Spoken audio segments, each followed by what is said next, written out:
जिस तरह से लगातार छत्तीसगढ़ में भारतीय जनता पार्टी की सरकार द्वारा सेंट्रल एजेंसियों का दुरुपयोग किया जा रहा है, ये दुर्भाग्यजनक है।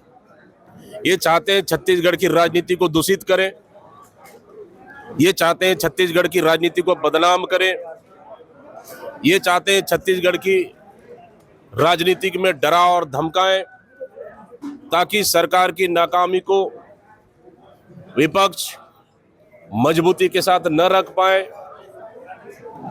इनकी नाकामियों को जनता तक न ले जाए। छत्तीसगढ़ में कांग्रेस मजबूत है, मजबूत विपक्ष है, सदन के अंदर मजबूती के साथ लड़ाई लड़ रहे हैं और सदन के बाहर भी कांग्रेस पार्टी मजबूती के साथ लड़ाई लड़ रही है। इसलिए इस तरह के सेंट्रल एजेंसियों का भारतीय जनता पार्टी और उनकी सरकार दुरुपयोग कर रही है। नंबर एक। नंबर दो, 15 दिन पहले ईडी की रेड होती है, 15 दिन के बाद सीबीआई की रेड होती है। आखिर क्यों? ईडी की रेड में क्या मिला? ईडी की रेड में पूर्व मुख्यमंत्री जी भूपेश बघेल जी ने साफ साफ कहा कि हम ईडी को सहयोग करने को तैयार हैं। कुछ तो मिला नहीं, ईडी ने कोई सार्वजनिक तो किया नहीं कि हम फलाना किया फलाना ये मिले, बल्कि भारतीय जनता पार्टी के कारनामे के कागजात और कुछ एविडेंस मिले, उसको भी छोड़ के चले गए। तो उससे भी पेट नहीं भरा तो अब सीबीआई को उपयोग कर रहे हैं। ईडी भी हो गया एक एपिसोड में, दूसरा एपिसोड में सीबीआई भी आ गया। तीसरा एजेंसी कौन? क्या एनआई भी आएगी? क्या यूडब्ल्यू भी आएगी? क्या आईटी भी आएगी?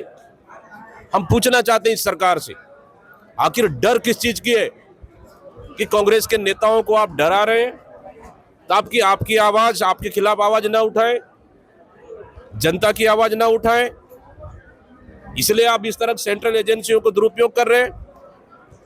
बिल्कुल भी स्वीकार योग्य नहीं है। आज पूर्व मुख्यमंत्री, हमारे एआईसीसी के महासचिव, पंजाब के प्रभारी माननीय भूपेश बघेल जी क्या सवेरे से सीबीआई रेड कर रही है, जांच पड़ताल कर रही है। निश्चित रूप से इससे मनोबल कांग्रेस के कार्यकर्ताओं का कम नहीं होगा, बल्कि जितना आप प्रताड़ित करेंगे उतना कांग्रेस के कार्यकर्ताओं का मनोबल बढ़ेगा। और इस कार्रवाई से कांग्रेस डरने वाली नहीं है, इस कार्रवाई से कांग्रेस और मजबूत होगी। और तमाम हमारे नेता, पूर्व मुख्यमंत्री भूपेश बघेल जी हो या फिर देवेंद्र यादव जी हो, एआईसी सेक्रेटरी और तमाम हमारे अन्य कार्यकर्ताओं पर जिस तरह से रेड किया जा रहा है, कांग्रेस पार्टी पूरी तरह से साथ में खड़ी है और मजबूती के साथ सेंट्रल एजेंसियों और भारतीय जनता पार्टी के खिलाफ में लड़ाई लड़ेगी। आईएएस और आईपीएस अधिकारियों आईपीएस अधिकारी तो इस सरकार के भी चहेते। बहुत लोगों ने सवाल पूछे, आपकी सरकार में खास थे। हमने कहा कि प्रशासन के अधिकारियां किसी भी सरकार के कोई खास नहीं होता। सरकार में प्रशासन सबसे बड़ा जवाबदारी है। प्रशासनिक अधिकारी जिसके सरकार है उसके अधिकारी है वो तो अभी इनकी सरकार में भी खास है।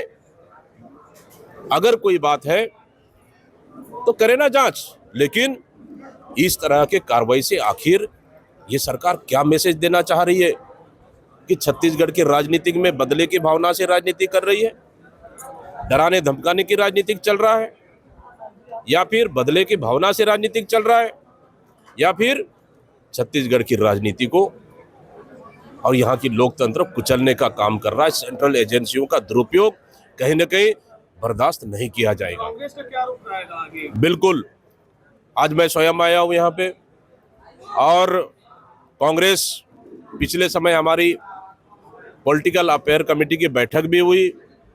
वहाँ निर्णय लिया गया कि सेंट्रल एजेंसियों के दुरुपयोग को लेकर, छत्तीसगढ़ को लेकर कांग्रेस बड़ी और मजबूत लड़ाई लड़ने को तैयार है।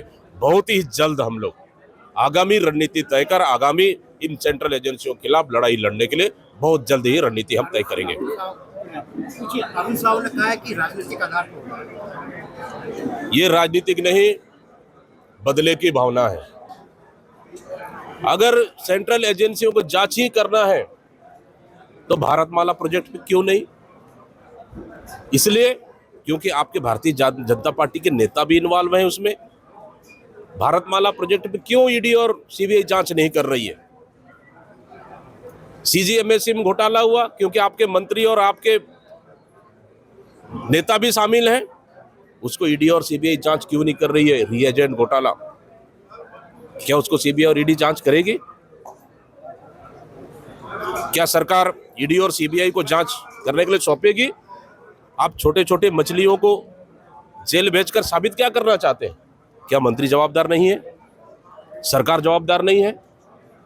सरकार कितने दिन जवाबदारी से भागेगी?